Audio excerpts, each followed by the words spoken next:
Moin, Ladies and Gentlemen. Wieder darf ich euch recht herzlich zu einem kleinen Video begrüßen und ihr seht es auf dem Tisch. Heute geht es nicht schon wieder um irgendeine Knifte und es geht nicht wieder um Motoren. Nein, heute geht es einmal um das Thema Rotpunkte. Oft kommen Fragen, ja, was ist denn da von Rotpunkt drauf oder was hast du denn da drauf montiert? Und dementsprechend dachte ich mir, komm, wir machen doch einfach mal ein Video. Das wurde auch schon vor einem Jahr oder so mal verlangt von euch oder haben viele danach gefragt. Wir kaufen uns, oder ich habe einfach mal ein paar Rotpunkte eingekauft bei China, bei AliExpress, waren rund 700 €, was hier auf dem Tisch liegen. Und wir schauen uns einfach jeden Rotpunkt einmal im Detail an. Denn man bekommt einfach bei China Rotpunkte, ja, die sind billig, die taugen aber überhaupt nichts. Und im Gegenteil bekommt man aber auch relativ günstige, die sehr, sehr gut sind, muss man sagen. Gerade von den Klonen. Dementsprechend, wie gesagt, ich habe mal kräftig eingekauft. Was ich nicht brauche, wird natürlich später wieder verschachert, denn die Kohle muss wieder reinkommen. Aber wie gesagt, ich habe die alle ganz normal gekauft. Die beiden hier sind von Begadi, habe ich aber auch ganz normal bezahlt. Dementsprechend alles mein Eigentum und hier ist nichts irgendwie gesponsert oder geschenkt oder sowas, nix. Wie gesagt, extra für das Video einmal gekauft. So, wir sprechen jeden einzelnen dort einmal im Detail durch. Das soll aber nicht bedeuten, dass ich mich unheimlich lang damit aufhalten werde. Sonst wird einfach das Video unheimlich lang. Dementsprechend versuche ich mich ein bisschen zu konzentrieren, dass wir die wichtigsten Punkte so in 5 bis 10 Minuten pro Rotpunkt einmal durchsprechen. Gerade wie ist die Qualität vom Punkt? Ist er recht verschwommen? Ist er wirklich rund oder ist er irgendwie verzerrt oder sowas? Wie ist es von der Helligkeit, Parallaxe, Verarbeitung, Batterie? Wie kann man es einstellen? Wie sieht es von der Montage aus? Hier sprechen wir also die wichtigsten Punkte einfach mal so in 5 bis 10 Minuten pro Rotpunkt einmal durch.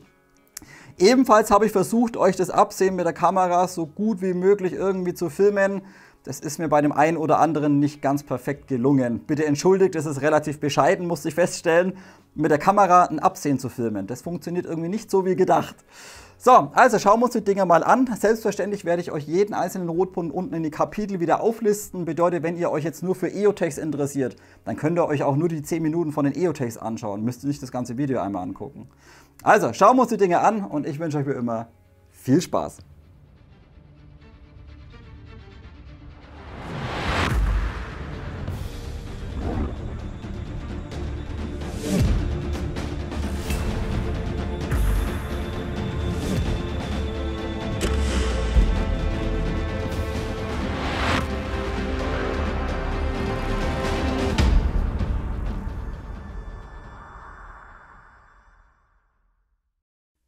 Gut Leute, dann würde ich sagen, fangen wir an mit den kleinen Rotpunkten, welche man eigentlich auch auf Backups oder zum größten Teil einmal auf Backups nutzt. Und das sind diese ganzen RMR und Dr. Klone. Wir haben hier das günstigste Modell, stinknormaler RMR-Klon und bekommt er in China bei AliExpress so zwischen 16 und 25 €. Also je nachdem, bei welchem Shop man schaut, bekommt man es wie gesagt zwischen 16 und 25 € ungefähr. Es sei euch aber gesagt, die Qualität oder das Teil selbst ist immer exakt dasselbe. Also wie gesagt, nur der Preis unterscheidet sich. Und was man auch ganz klar sagen muss, solche Teile bekommt ihr auch in Deutschland und in den ganzen Shops in der EU. Das Ganze natürlich dann ohne Markings. Hier bezahlt ihr aber dann teilweise zwischen 40 und 60 € dafür. Es ist aber exakt letztendlich 1:1 derselbe Rotpunkt. Und wie gesagt, und da muss man schon sagen, da rentiert es sich einfach im Ausland zu kaufen, da man sich einfach unheimlich viel Geld einmal spart.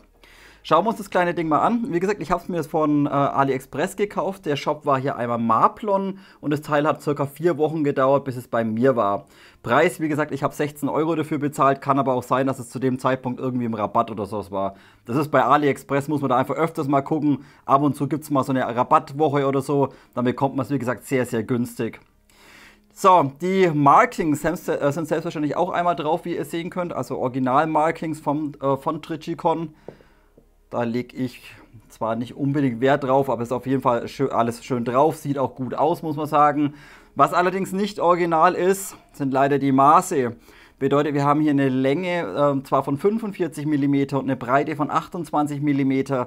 Leider weicht aber die untere Position im vorderen Bereich, hier vorne diese kleinen Löcher, die weichen zum Original ab. Bedeutet, wenn ihr eine spezielle RMR-Mount an eurer Backup habt oder eine Montageplatte, die vorne diese Nupsi hoch hat, dann passt dieses hier nicht drauf, denn die Löcher sind im Vergleich zum Original einfach ein bisschen kleiner. Dann müsst ihr mit dem Dremel hier die Löcher ein kleines bisschen größer machen, dann passt es wieder drauf.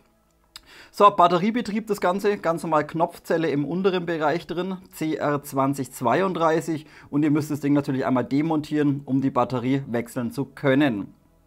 Vom Lieferumfang, ihr habt, wie gesagt, ihr habt einmal das RMR mit drin im Lieferumfang, dann habt ihr 2 Montagen dabei, einmal Standard RIS-Montage für Pick-Rails, ebenfalls nochmal eine Montageplatte, ich glaube, die soll für Glock sein, die passt aber bei mir nirgendwo drauf und was auch nicht passt, ich weiß nicht, ob man so ein Video erkennen kann, wenn ihr euch diese 2 Zapfen hier anschaut, diese Gewindehülsen, die sind total krumm und scheps.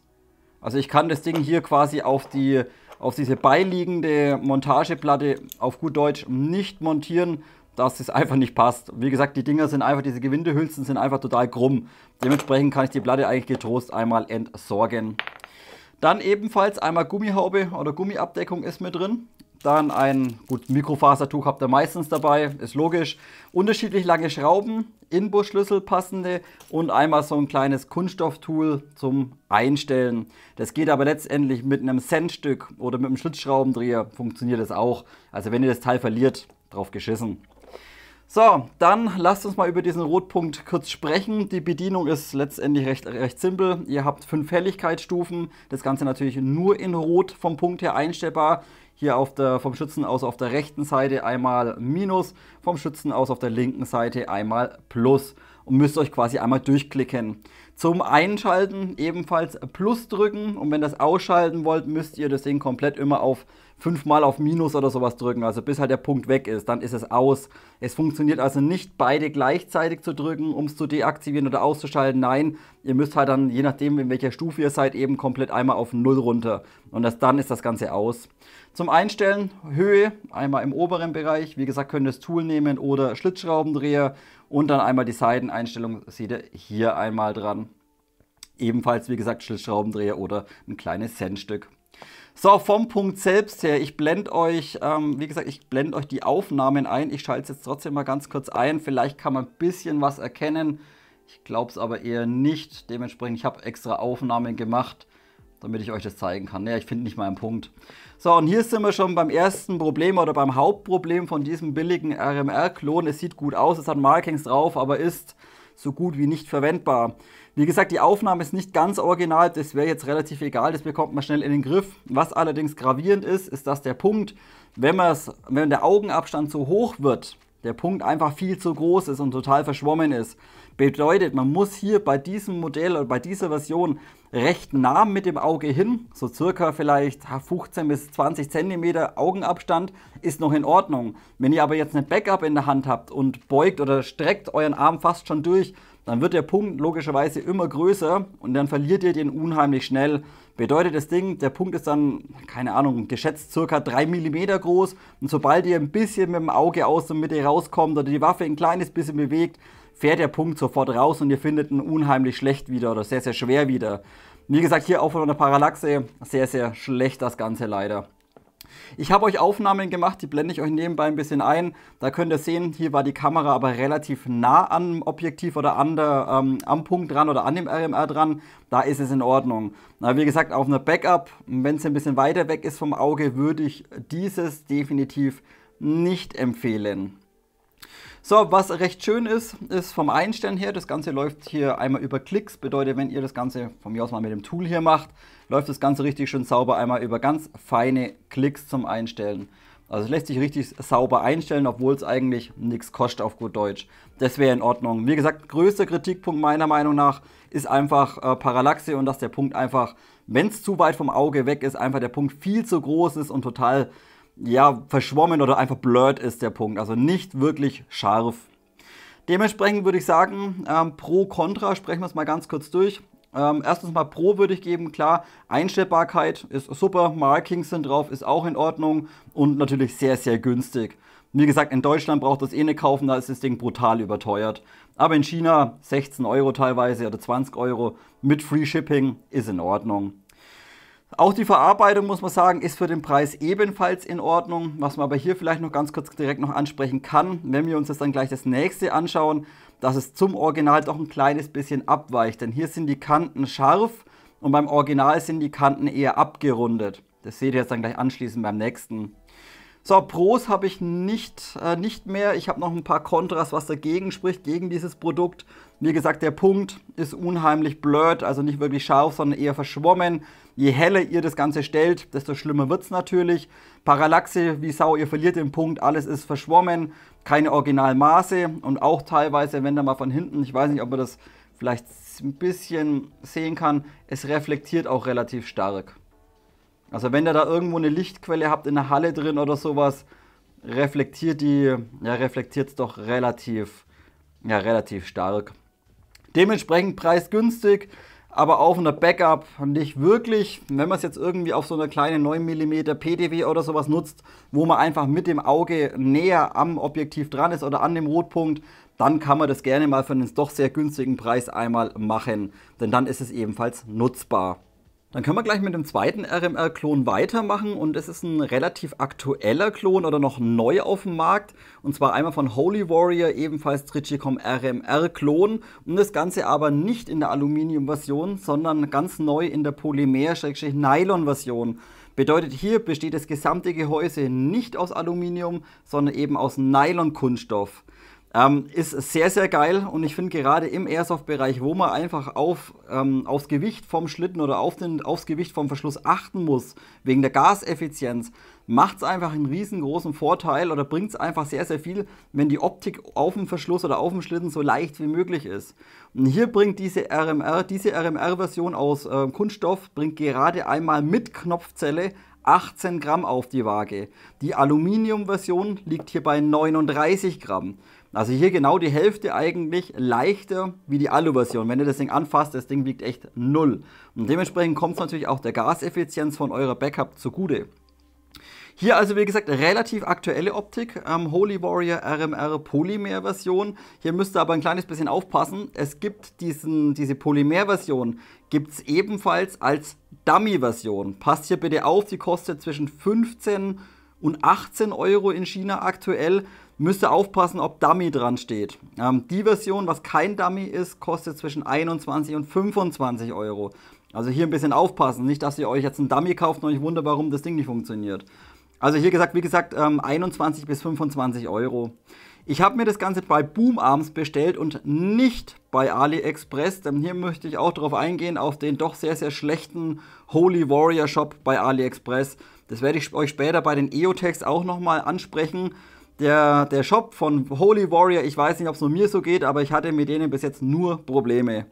Erstens mal verlangen sie schweinlich viel Versandkosten, wo andere China-Hersteller Free Shipping machen und ihr halt dann 4 Wochen wartet auf das Zeug, bezahlt ihr bei Holy Warrior 20 bis 25 Euro Versandkosten. Das ist mit FedEx verschicken und bei FedEx gehen alle Pakete prinzipiell durch den Zoll durch. Bedeutet, ihr müsst das Zeug auch noch versteuern oder halt die Einfuhr dafür bezahlen.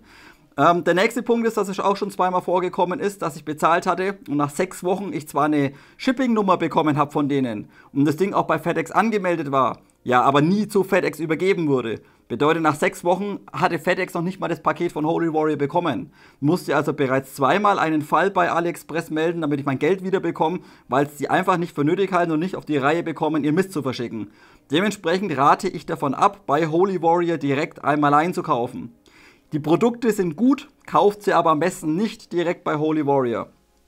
So, wie gesagt, dieses hier habe ich bei Boom Arms gekauft, hat mich 21 Euro einmal gekostet, habe ich auch 3 Stück gleich gekauft. Wenn ihr bei AliExpress euch eins kaufen wollt, schaut einfach, dass ihr das Ding nicht direkt bei Holy bestellt, sondern eben bei irgendeinem anderen Shop bei AliExpress.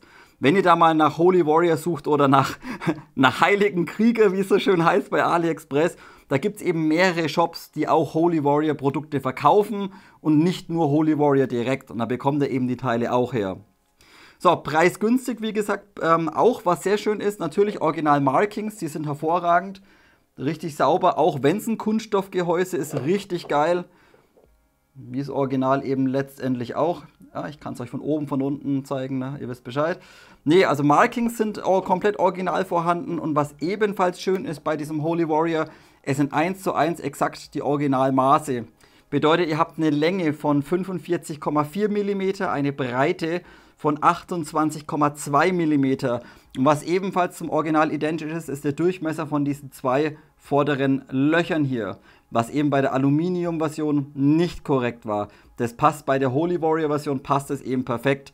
Bedeutet, wenn ihr irgendwie eine Montageplatte habt, die exakt auf dem RMR auf Originalmaße ausgelegt ist, dann passt dieses hier einfach perfekt einmal drauf. Auch die Bohrungsabstände sind selbstverständlich original, sind von Mitte zu Mitte exakt 19 mm und es werden M3 Schrauben Senkkopf benötigt dafür. Der Lieferumfang ist allerdings ein kleines bisschen dürftig. Gut, ich meine, es langt aus, ihr bekommt halt das Ding. Also mehr ist da nicht drin. Ihr habt keine Anleitung dabei, ihr habt keine Knopfzelle dabei, ihr habt keine Schrauben dabei, kein Werkzeug oder sonstiges. Aber dennoch, wenn man mal guckt, Mensch, 21 oder 25 Euro für das Ding, tipptopp würde ich sagen. Auch, was ich vorhin schon angesprochen habe, auch wenn ihr euch das Design anschaut von dem Holy Warrior, hier sind eben alle Kanten einmal abgerundet und nicht scharfkantig wie bei der Aluminium-Version.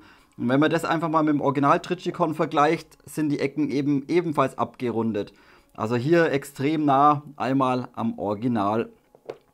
So, genug gequatscht einmal über... Ach genau, Batterie ist Standard natürlich, wie bei allen anderen RMRs oder Doktor, sind einmal CR2032 im unteren Bereich. Bedeutet, auch hier müsst ihr natürlich einmal die Optik einmal lösen, um die Batterie einlegen zu können. So, dann haben wir einige Punkte jetzt zusammengesprochen. Lasst uns noch ganz kurz über den Punkt selbst sprechen und über das Einstellen. Ihr habt selbstverständlich einmal 5 Helligkeitspositionen. Einmal vom Schützen aus auf der rechten Seite einmal Minus, einmal von der linken Seite einmal Plus und auch die Knöpfe sind wirklich hervorragend. Richtig schönes, sattes Klicken drauf, nicht irgendwie schwammig oder sowas, sondern richtig einmal sauber einstellbar das Ganze. Hier wie gesagt 5 Helligkeitspositionen, selbstverständlich einmal nur in Rot das Ganze. So, dann lasst uns mal pro Contra vielleicht kurz durchsprechen. Zunächst mal vom Punkt selbst her. Auch hier müsst ihr beachten, auch dieses Rotpunkt wäre besser geeignet oder funktioniert besser, je näher es am Auge ist.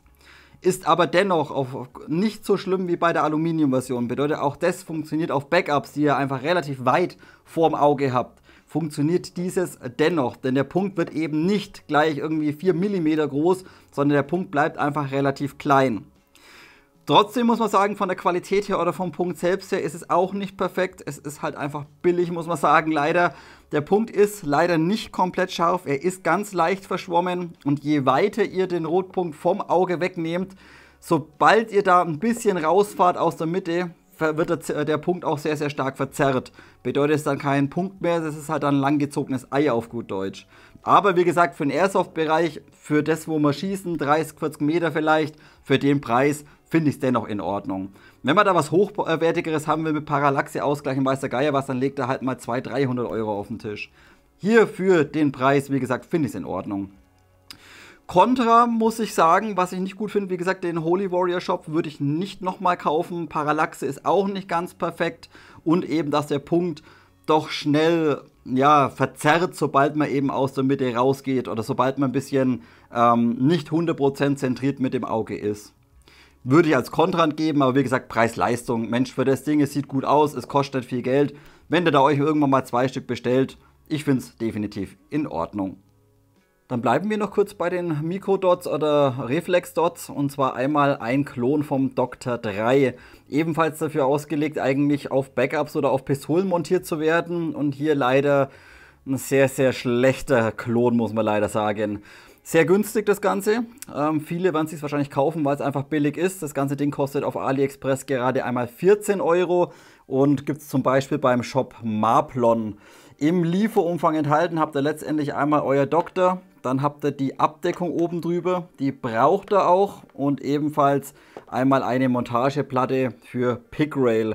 Ihr könnt das Ganze, wenn ihr einen Verschluss habt oder einen Schlitten habt, für Doktoraufnahme, könnt ihr das Ganze ebenfalls einmal direkt auf dem Verschluss oder auf dem Schlitten eben entsprechend montieren.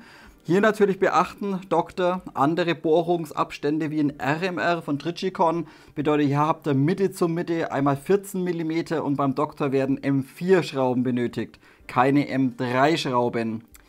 Die Maße sind hier 47, lasst mich mal kurz das Ding da wegmachen. Die Maße sind hier 46 mm in der Länge, 26 mm in der Breite und 24 mm in der Höhe. Das ganze Doktor wiegt 23 Gramm ohne Pick-Rail-Montage und mit der Montage sind wir bei 62 Gramm. So, Batterie ist Standard wie bei den anderen auch, CR2032 im unteren Bereich und es sind natürlich, wie ihr schon gesehen habt, alle Markings ebenfalls einmal drauf vorzufinden. Ebenfalls im oberen Bereich schön eingeprägt. Das macht qualitativ schon guten Eindruck. Würde der Punkt nicht so grottig sein. So, kleines Problem zunächst mal. Das Doctor hat eine Auto-Off-Funktion. Bedeutet, letztendlich ist das Ding standardmäßig immer an. Und erst wenn ihr einmal diese Abdeckung da drüber ballert, geht das Ding einmal aus. Verliert ihr die, geht die kaputt oder whatever, ist das Ding eben standardmäßig immer komplett einmal an und leuchtet einfach so lang, bis eure Knopfzelle einmal leer ist. So, dann lasst uns über den Punkt und über die Parallaxe sprechen. Leider sehr, sehr schlecht, muss man sagen. Auch bei diesem Klon oder bei diesem bei diesem Doktor müsst ihr sehr, sehr nah mit dem Auge hin. Bedeutet, wenn ihr das Ding auf eine Backup montiert und ihr habt das Ding vielleicht 40, 50 cm weg von eurem Auge, dann ist der Punkt extrem groß, Parallaxe unter aller Sau. Sobald ihr da aus der Mitte ein bisschen rausfahrt, ein Hauch, nur einen kleinen Hauch, dann verschmiert euch der gesamte Punkt. Ihr habt dann letztendlich irgendwie so eine Lasershow, aber keinen sauberen Punkt. Dementsprechend hier nicht wirklich gut. Was ebenfalls nicht möglich ist beim Doktor, ist die Einstellbarkeit der Helligkeit. Das funktioniert nicht und wie ihr das vielleicht in den Aufnahmen auch sehen könnt, könnt fast ein bisschen heller sein bei Tageslicht. Also gerade Mittagszeit im Sommer könnte einfach der Punkt ein bisschen heller sein. Den finde ich ein kleines bisschen zu dunkel. Wenn der jetzt irgendwo Woodland spielt, dann ist es egal, dann ist es ausreichend. Aber wenn es einfach hell ist und die Sonne knallt runter, könnte ein bisschen heller sein. Dementsprechend hier Pro Contra zu diesem Klon. Klar, Pro, saumäßig billig, 14 € und natürlich alle Markings drauf. Für mehr ist das Ding aber eigentlich nicht geeignet. Dementsprechend negativ oder Contra würde ich sagen, Parallaxe. Unter aller Sau, wie gesagt, Punkt schmiert sofort weg. Man muss sehr, sehr nah mit dem Auge einmal hin und auch, ich weiß nicht, ob ihr das vielleicht ein bisschen erkennen könnt, auch reflektiert das Ganze doch relativ stark. Gut, ich habe hier unten keine saubere Lichtquelle, die ich jetzt gerade anfahren kann. Aber wenn ihr da einfach mal reinschaut, wie gesagt, ich weiß nicht, ob man das erkennen kann, aber es reflektiert doch relativ stark das Ganze. Das letzte Reflex, was wir uns anschauen, ist einmal ein Klon vom Swamp Fox Kingslayer. Schimpft sich auf AliExpress Mikroreflex P2 1x220 und bekommt dazu circa zwischen 20 und 26, 27 € ungefähr. Kostet diese Version jetzt hier. Auch hier, wie gesagt, ab und zu gibt es mal Rabatt drauf, ein bisschen ein Coupon oder so, pipapo, aber so zwischen 20 und maximal 30 € müsst ihr ungefähr rechnen. Auch dieses habe ich mir bei Marplon bestellt von AliExpress und war innerhalb von 3 bis maximal 4 Wochen bei mir. Markings, seht ihr schon, ebenfalls vorhanden, Original Schriftzug Swamp Fox und ebenfalls im oberen Bereich ebenfalls das Logo nochmal einmal eingeprägt ins Aluminium sozusagen. Von den Maßen her sind wir hier letztendlich zum RMR von Trijicom exakt identisch. Bedeutet, wir haben eine Länge von 25,3 mm. Die Breite weicht natürlich ein bisschen ab, da wir hier seitlich unser Batteriefach haben und auf der gegenüberliegenden Seite unsere Einstellknöpfchen. Hier haben wir 36 mm und die Höhe beträgt 26 mm. Das Gewicht mit eingelegter Knopfzelle beträgt 39 Gramm. So, wie gesagt, ihr habt hier das Batteriefach nicht wie beim RMR oder wie beim Doktor einmal unten dran, sondern hier ist das Ganze einmal komplett geschlossen. Letztendlich wird die Batterie hier seitlich einmal eingelegt. Bedeutet, ihr habt im Lieferumfang da sogar nochmal so ein extra Batteriehalter separat nochmal dabei. Da legt ihr eure Knopfzelle rein. Das ist eine CR1632. Legt ihr ein, schiebt das Ding da seitlich rein und sichert es letztendlich einmal über die 2 kleinen Schräubchen. Und dann ist einfach die Batterie oder die Knopfzelle entsprechend eingelegt. Finde ich gar nicht mal so verkehrt. Dementsprechend muss man jetzt die Optik nicht direkt oder den Rotpunkt nicht direkt einmal von der Waffe demontieren, sondern kann die Batterie einfach hier außen einmal wechseln. Ob es ein gewisser Vorteil ist, keine Ahnung. Ich finde es jetzt auf jeden Fall nicht verkehrt. Auch vom Einstellen her, wir haben 6 Helligkeitspositionen. Das Ganze nur in Rot und lässt sich hier seitlich vom Schützen aus auf der linken Seite einmal einstellen. Da seht ihr 2 so kleine Knöpfe. Einmal nach oben. Einmal nach unten, sauberer, schön definierter Klick, nicht schwammig oder sowas und funktioniert tadellos. Da kann man gar nicht maulen. Ebenfalls, wie gesagt, Maße RMR-kompatibel oder zu RMR identisch und dementsprechend auch im unteren Bereich von der Montage selbst zu RMR kompatibel. Bedeutet, wenn ihr eine Montageplatte habt oder eben irgendwas für RMRs, dann bekommt ihr dieses eben problemlos drauf, denn die Bohrungsabstände, Schrauben und auch die vorderen kleinen Löcher hier für die Stabilisierung, für die zusätzliche Haltekraft sind zu RMR exakt 1:1 identisch. So, also wir haben 6 Helligkeitsstufen zum Einstellen. Hier muss man zunächst mal lobend vielleicht erwähnen, dass die Helligkeit sehr, sehr gut ist. Bedeutet, der Punkt ist auch bei direkter Sonne oder wenn es sehr, sehr hell einfach draußen ist, im Sommer jetzt zum Beispiel, ist der Punkt hell genug und man sieht ihn immer. Also auch wenn die Sonne runterknallt, der Punkt ist definitiv einmal sichtbar. Das können später nicht alle. Dieses kleine Swamp Fox kann das Ganze. So, das war es aber letztendlich auch schon, was man positiv erwähnen kann. Eher negativ ist dann einmal der Punkt selbst. Ich weiß nicht, wie es die Kamera darstellen kann, aber der Punkt selbst ist leider nicht wirklich scharf. Er ist also relativ stark ausgewaschen oder blurred, gerade an den Kanten. Wie gesagt, ein sauberer Punkt ist es nicht wirklich scharf. Und auch Parallaxe ist letztendlich unter aller Sau.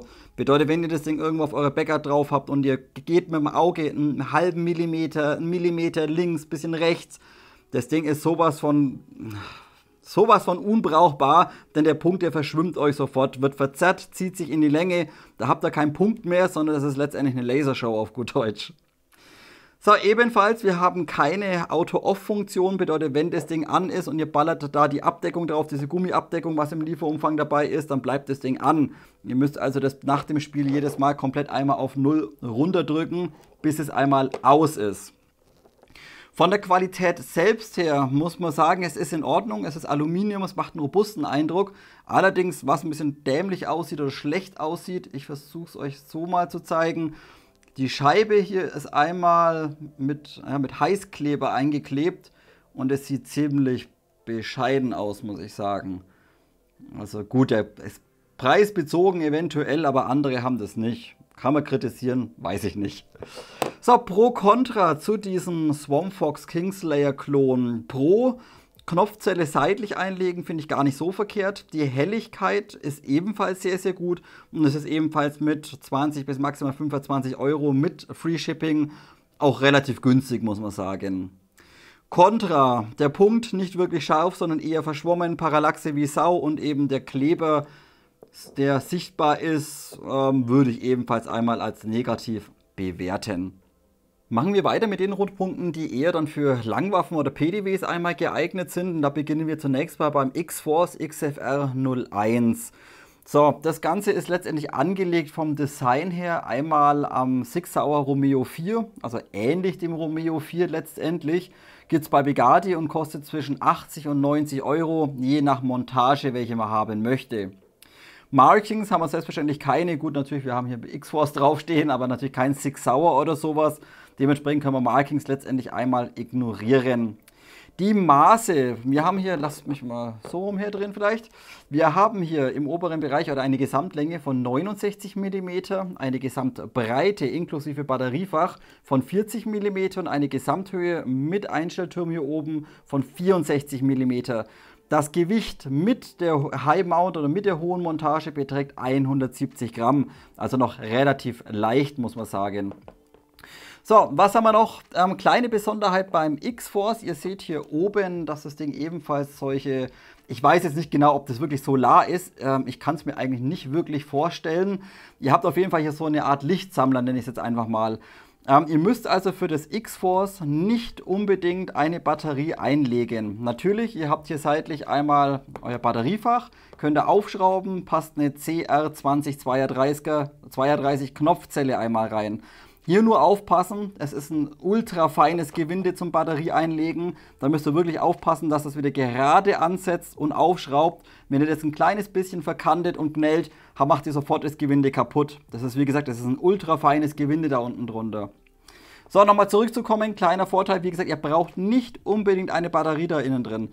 Sobald hier oben ein kleines bisschen Licht einfällt, und es ist auch egal, ob Sonnenlicht ist oder künstliches Licht ist, das ist egal, leuchtet der Punkt unheimlich hell beim X-Force, auch ohne Batterie. Und wie gesagt, das ist, man kann es relativ schlecht vergleichen, aber ihr merkt, man könnte es vielleicht vergleichen, ohne Batterie ist die Helligkeit so, als würdet ihr mit Batterie auf 50% Leistung einmal durchschauen. Also der Punkt ist unheimlich hell und klar, auch ohne Batteriebetrieb. Aufgrund der Paneele hier oben. Wie gesagt, ob das wirklich Solar ist, weiß ich nicht. Oder ob da einfach das Licht irgendwie gebündelt wird und dann innen drin aufgetragen wird, das weiß ich nicht. Auf jeden Fall auch ohne Batterie einmal verwendbar das Ganze. So, es gibt unterschiedliche Montagen. Das ist wie gesagt die High Mount, die bevorzuge ich einfach auf den meisten AR-15 Modellen. Natürlich ist es von der Höhe her perfekt einfach. Es gibt aber auch noch eine einstellbare, die kennt ihr vielleicht von meiner AK von Arcturus. Die könnt ihr dann in der Höhe verschieben und es gibt auch noch eine Low Mount. Wo man die Low Mount braucht, weiß ich jetzt nicht unbedingt. Ich bevorzuge definitiv einmal die einstellbare oder eben die hohe Montage. So, die Montage selbst ist QD. Seht ihr hier einmal QD, bedeutet einfach hier zack, aufklipsen, aufmachen, vielleicht so rum, zack, einhaken, runter, zuklipsen, fertig. Sollte dann das Ganze ein bisschen Spiel auf der Schiene haben oder auf der Pickrail, könnt ihr den seitlichen Sechskant hier einmal mit dem Schlüssel ein bisschen fester ziehen. Dann wird das Ganze ein bisschen stärker angepresst. Was man aber nicht einstellen kann, ist selbstverständlich einmal die Breite. Bedeutet, wenn ihr wieder irgendein super Modell erwischt, wo kein Original Pickrail-Maß hat, auf gut Deutsch kein genormtes, dann seid ihr hier ein bisschen aufgeschmissen. Dann muss man hier teilweise mit ein bisschen ISO-Band ein bisschen ausgleichen. Die meisten Waffen haben aber das originale Pickrail-Maß letztendlich. So, vom Einstellen her, ihr habt die Türme ganz normal hier oben, einmal hoch runter und vom Schützen aus auf der rechten Seite die Seiteneinstellung. Und hier könnt ihr auch das Ganze einfach die Schutzkappe aus Alu einmal abschrauben und über diese könnt ihr dann letztendlich die Einstellung selbst einmal vornehmen. Gewinde ist sehr, sehr lang. So, seht ihr hier oben Schlitz drin, könnt ihr Schlitzschraubendreher nehmen oder ihr nehmt direkt einmal die Schutzkappe oben, setzt diese hier oben einmal an. Wenn ich was sehen würde, Moment, da sind wir daheim. So, und dann könnt ihr das Ganze eben per Klicks richtig sauber einmal einstellen.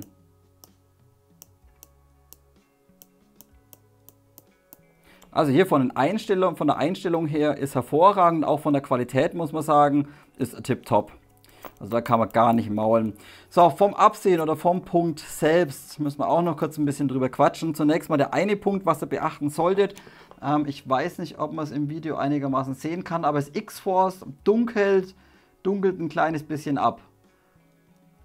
Also es nimmt ein kleines bisschen Licht raus vom Absehen her. Ist so ein kleiner Grünschimmer einfach einmal drin. Ist jetzt, wenn man am Tag spielt, absolut kein Problem. Wenn man jetzt irgendwie in einen Keller reinstiefelt, irgendwie einen Kellerraum oder so, wo es ein bisschen dunkler ist, weiß ich nicht, wie es dann einmal aussieht. Was ihr jetzt ignorieren müsst, ist einmal der Punkt. Das sieht jetzt natürlich mega beknackt aus hier im Video. Das liegt aber natürlich einmal an der Blende und am Abstand und auch von der Kamera her. Ich blende euch natürlich wieder die Aufnahmen einmal korrekt ein. So, was kann man vom Punkt sagen? Er ist unheimlich schön, muss ich sagen. Es ist ein schöner, klarer Punkt.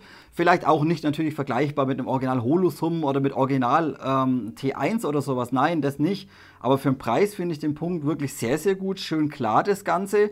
Und auch von der Parallaxe ist eigentlich tipptopp. Also ihr könnt dann mit dem Auge rumfahren, wie ihr wollt. Ihr könnt die Waffe links wenden, rechts wenden. Der Punkt bleibt immer auch an der äußeren Kante immer noch scharf.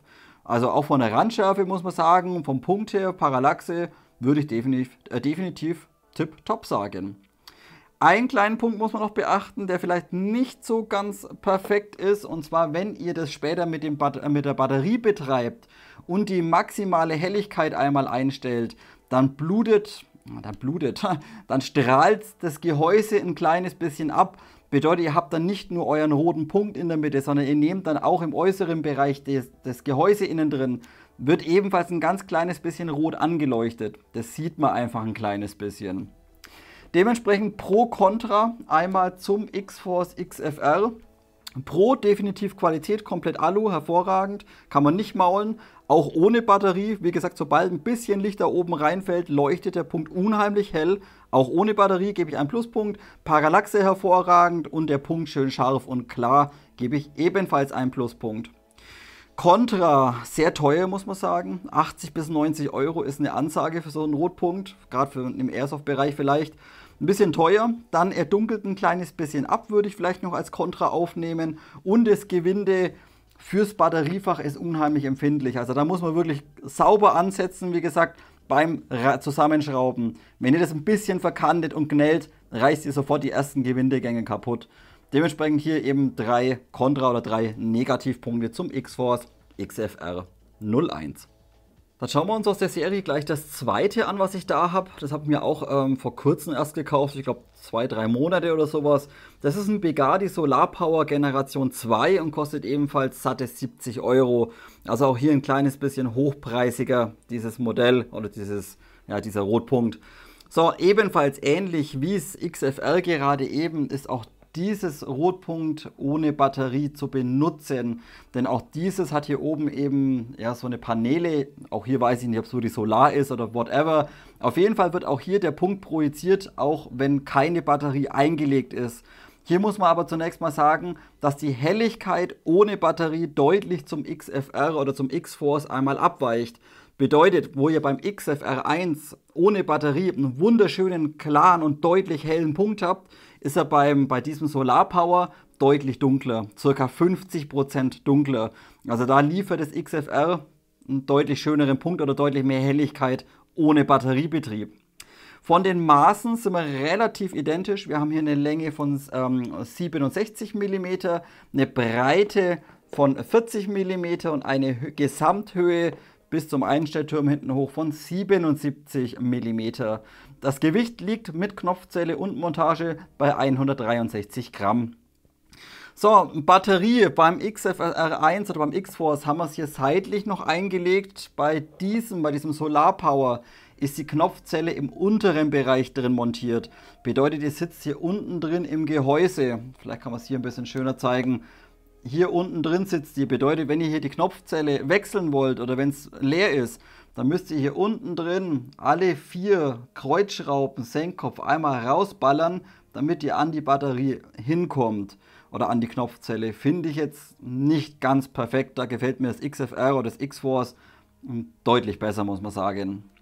So, Montage gibt es, glaube ich, nur die hier. Das ist letztendlich exakt dieselbe Montage wie beim X-Force, nur dass diese eben ein bisschen leichter ist, da sie einfach stärker aufgefräst ist oder durchgängig ist letztendlich. Von der Höhe, von der Montage selbst exakt identisch. Wie gesagt, auch hier dieses Standard-QD-Zeug für die Romeo-Klone oder auch für die T1 ist letztendlich 1:1, alles ist dasselbe Zeug. Auch hier QD klicken und eben wieder der Sechskant, wenn das ein bisschen mehr spannen wollt, das Ganze. So, was kann man noch sagen? Die Helligkeit ist hier seitlich einmal einstellbar. Wenn ihr natürlich eine Batterie drin habt, habt ihr keine Batterie drin, ist natürlich auch die Helligkeit nicht einstellbar. Hier das Ganze über so Gummipads. Einmal hier, plus, minus, klick, klick. Lässt sich sauber klicken und funktioniert tadellos. Es gibt insgesamt 20 Helligkeitspositionen. Hier muss man aber auch sagen, dass es ab Position 15 recht stark anfängt zu blurren. Bedeutet, der Punkt wird, je heller ihr geht, desto unschärfer wird der Punkt. Er fängt einfach an, relativ stark an den Kanten auszufranzen oder auszublurren einfach. Wie gesagt, wenn ihr einfach zu hell geht. Dementsprechend vielleicht maximal Stufe 15 oder so, je nachdem wie eben eure Lichtverhältnisse sind, die ihr benötigt. Aber wie gesagt, ab Stufe 15 fängt der Punkt doch recht stark an, einmal auszubluten. So, dann haben wir ebenfalls einmal der Punkt selbst. Das seht ihr jetzt dann gleich bei den Aufnahmen, die ich einmal gemacht habe. Der Punkt selbst ist ein kleines bisschen kleiner wie beim X-Force, muss man sagen. Und dementsprechend auch vielleicht ein bisschen deutlicher, obwohl er eben auch ein bisschen verschwommen ist. Dementsprechend hier, wie gesagt, ab Stufe 15 fängt er sehr stark an, einmal zu bluten. Ansonsten ab Stufe 10 kann man wirklich sehr, sehr gut verwenden und der Punkt ist auch unheimlich scharf. Auch vom Abdunkeln her ist der Solar Power nicht so gravierend wie es ist X-Force. Hier ungefähr, es dunkelt minimalst ein ganz, ganz kleines bisschen ab, aber definitiv nicht so stark wie es X-Force XFR 01. So, Pro Contra zu diesem Solar Power. Pro würde ich sagen, ja, scharfer kleiner Punkt, wenn man es eben von der Helligkeit nicht übertreibt. 20 Helligkeitspositionen ist auch hervorragend, auch wenn es draußen wirklich die Sonne runterknallt, immer noch ausreichend Helligkeit vorhanden. Parallaxe ist ebenfalls sehr, sehr gut, bedeutet auch, wenn ihr da die Knifte mal ein bisschen links dreht, ein bisschen rechts, nicht 100% gerade durchschaut, immer noch der Punkt schön scharf.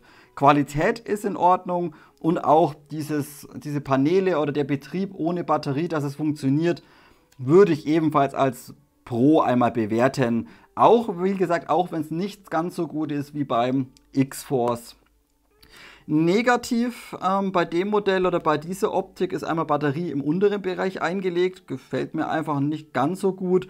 Und ebenfalls wirkt das hier, obwohl die Mount, obwohl die Montagevorrichtung so stark aufgefräst ist, finde ich, wirkt das Solar Power deutlich bulliger und wuchtiger wie das X-Force vom Design her. Also es sieht irgendwie ein bisschen, weiß nicht, so ein bisschen dosenmäßig aus.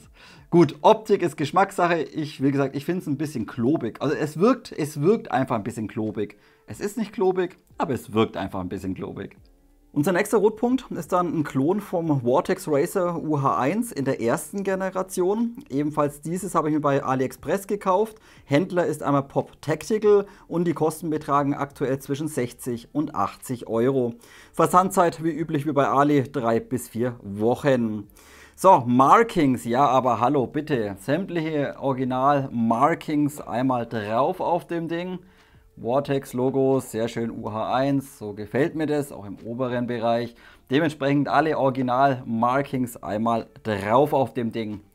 So, kleine Besonderheit, wir können hier ebenfalls Akkuzellen verwenden, bedeutet, ihr könnt hier entweder eine ganz normale Batteriezelle einlegen, CR123, diese gibt es aber ebenfalls einmal als Akku und dann habt ihr eben im Lieferumfang so ein kleines USB-Kabel noch dabei, das stöpselt ihr dann einfach hier vom Schützen aus rechts hier hinten einmal ein und dann könnt ihr das Ding ebenfalls über die Powerbank oder whatever einmal per USB laden, wenn ihr eben einen Akku dafür besorgt. So, die Maße, jetzt wird es ein bisschen wuchtig natürlich. Wir haben hier eine Gesamtlänge von 93 mm, eine Gesamtbreite von 65,6 mm, 57 mm hoch und ein sattes und stolzes Gewicht von 377 Gramm. Also das ist schon relativ klobig, das Teil, aber trotzdem leider geil. Die Montage, wir haben im unteren Bereich selbstverständlich QD, das Ganze mit Locking-Funktion, bedeutet hier im vorderen Bereich, um eben den Hebel nochmal zu locken sozusagen. Und wir können die Breite ebenfalls auf der gegenüberliegenden Seite über Klicks einmal einstellen. Bedeutet, sollte das Ding auf euer Rail nicht straff sitzen oder ein bisschen schwabbeln, macht ihr das Ganze auf, dreht die Schraube 1 oder 2 Klicks weiter, klickt es wieder zusammen und dann sitzt das Ding straff und ordentlich drauf. Hier lässt sich eben, wie gesagt, auch die Breite oder die Klemmung selbst einmal über die Schraube einstellen, wie man es letztendlich von den ganzen guten QD-Montagen einmal kennt. Das Absehen selbst finde ich sehr, sehr gut, ist letztendlich ähnlich wie beim EOTech. Ähnlich, wie gesagt, wie beim EOTech, finde ich aber sehr, sehr gut. Auch schön scharf das Ganze. Hätte ich jetzt nicht gedacht, dass das Ding so gut eigentlich ist. Absehen hervorragend. Wie gesagt, auch Parallaxe finde ich sehr, sehr gut. Auch wenn ihr mit dem Auge oder mit der Waffe einfach nicht 100% zentriert seid und ein bisschen Kopf bewegt oder mit dem Auge eben nicht zentriert seid. Ebenfalls schön scharf das Ganze. Es verschmiert nicht, es verwischt euch nicht das Absehen. Es bleibt also definitiv einmal scharf. Die Helligkeit könnt ihr im hinteren Bereich einstellen. Seht ihr hier 2 Knöpfe, einmal Plus, Minus. Und hier stehen 10 Helligkeitsstufen einmal zur Verfügung.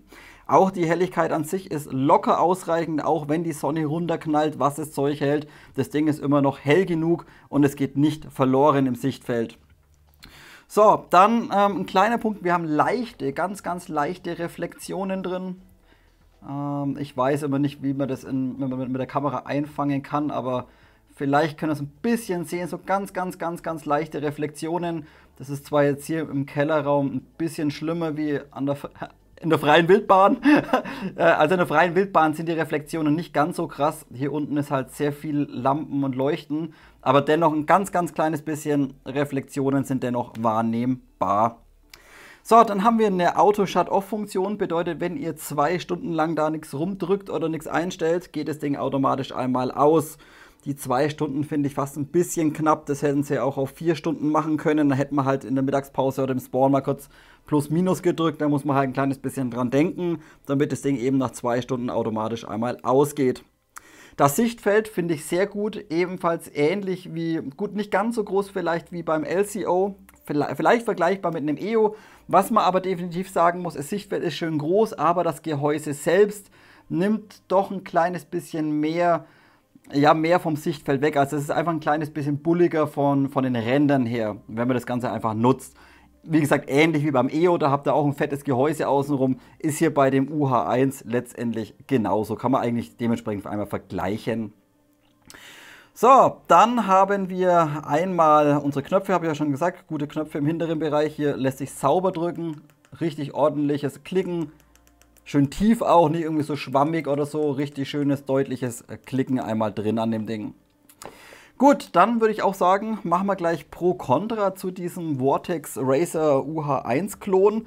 Zunächst mal finde ich es gut, dass man Akku reinballern kann. Man kann das Ding eben auch auf dem Event irgendwie übers Wochenende mal geschwind per USB über die Powerbank oder sowas laden. Powerbank hat heutzutage eigentlich jeder dabei. Man braucht also nicht jedes Mal so blöde Spezialbatterien sich kaufen.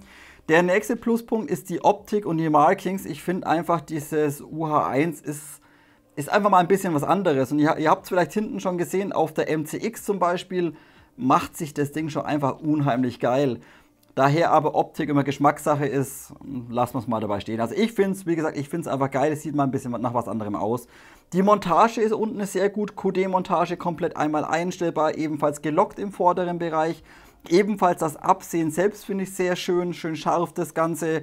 Nicht irgendwie, dass es verloren geht von der Parallaxe. Es ist unheimlich robust, es ist komplett einmal aus Aluminium gefertigt. Bedeutet auch, wenn eine Kugel irgendwo seitlich einschlägt, scheißegal, da passiert definitiv nichts. Und es ist ebenfalls gegen Regen oder gegen Feuchtigkeit einmal geschützt, denn alles ist einmal im inneren Bereich mit O-Ringen abgedichtet. Also alles, wo verschraubt ist, sind auch einmal O-Ringe dazwischen. Was finde ich nicht so gut? Zunächst mal ganz leichte Reflexionen, habe ich euch schon gesagt. Das ist hier unten im Keller, wie gesagt, übertrieben, aber ganz, ganz leichte Reflexionen kann man dennoch wahrnehmen. Und natürlich klobig und schwer. Wen das nicht stört, wirklich toller Klon, muss man sagen, aber halt auch, boah, fast 400 Gramm, doch ein kleines bisschen wuchtig das Teil. Aber für 60 € kann man das Ding gerne mal mitnehmen.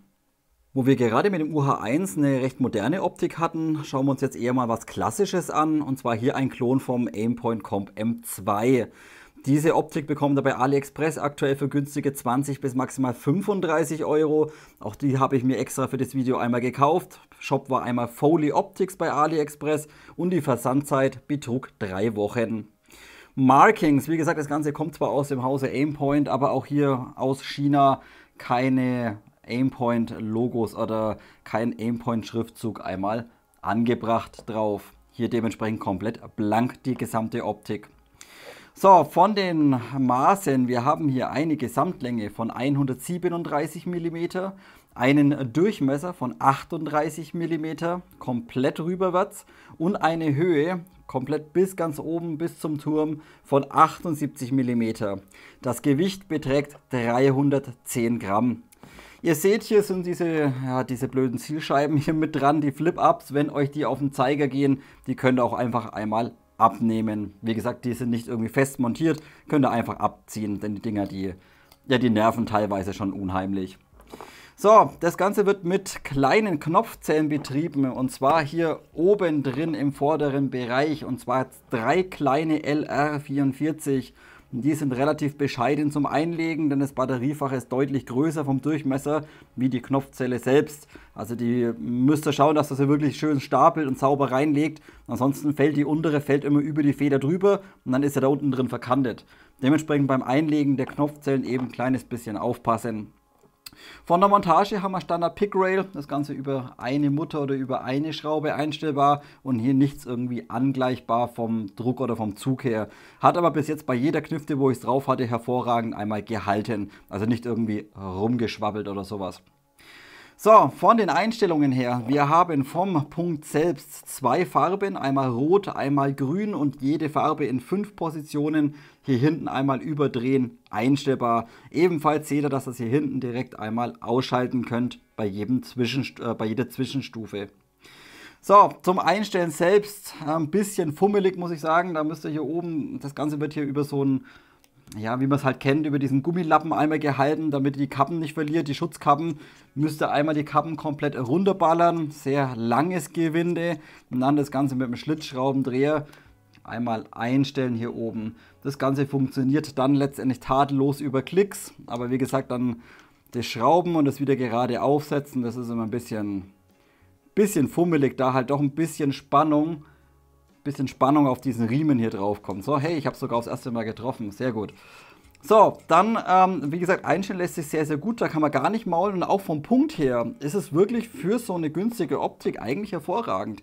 Bedeutet, egal, ob ihr jetzt den grünen Punkt verwendet oder ihr verwendet den roten Punkt, er ist unheimlich klein und er ist unheimlich scharf. Bedeutet, ihr habt kein Blurren irgendwie außenrum. Das seht ihr vielleicht auch in den Aufnahmen.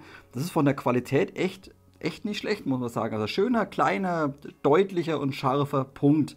Ebenfalls von der Parallaxe können wir ebenfalls nicht mauern. Bedeutet, auch wenn der ein bisschen rumwackelt, nicht genau zentriert seid mit dem Auge. Kein Problem, dass irgendwie der Punkt euch verschwindet sofort oder sich irgendwie verzerrt oder verzieht oder so. Nein, nix. Und auch hat dieser M2-Klon dunkelt absolut null ab. Bedeutet, ihr habt komplett exakt dieselben Farben oder die exakt selbe Farbwiedergabe, wie wenn der halt mit dem Auge durchschaut oder wenn der ganz normal eben schaut.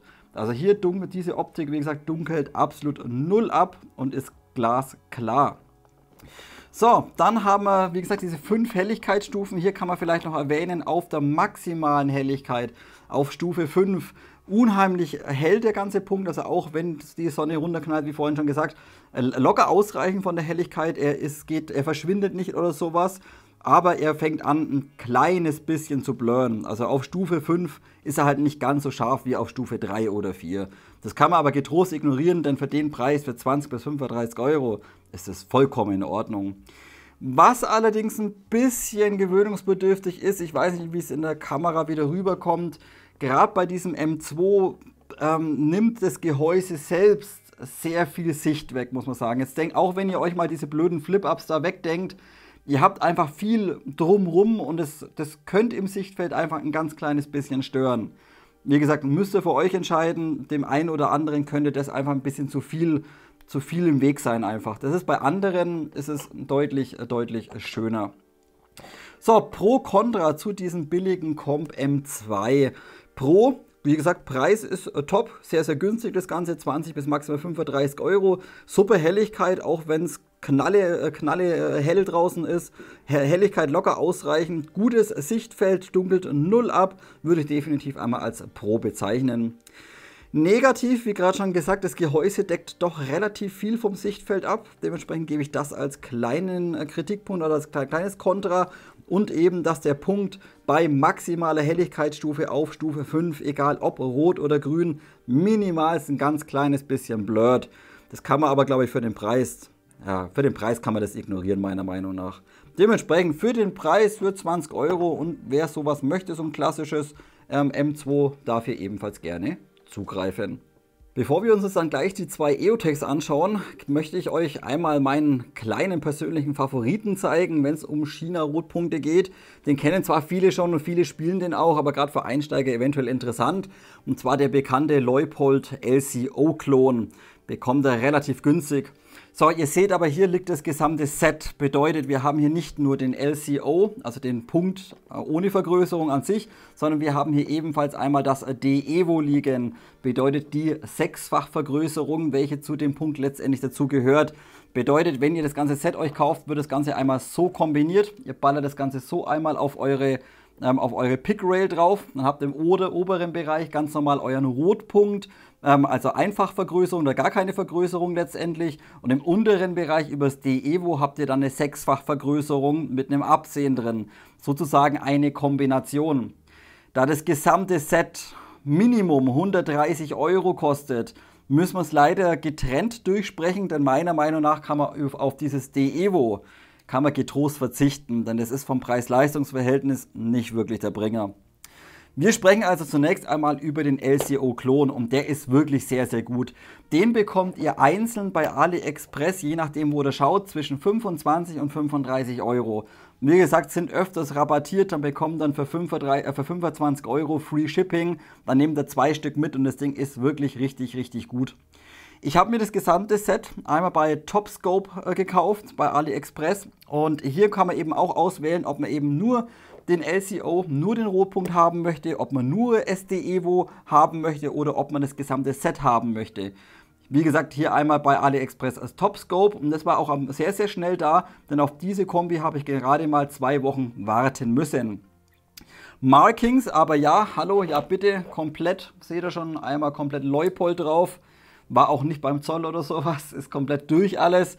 Auch auf dem D-Evo selbstverständlich alle Markings einmal drauf. Von oben habt ihr schon gesehen, sieht mega geil aus.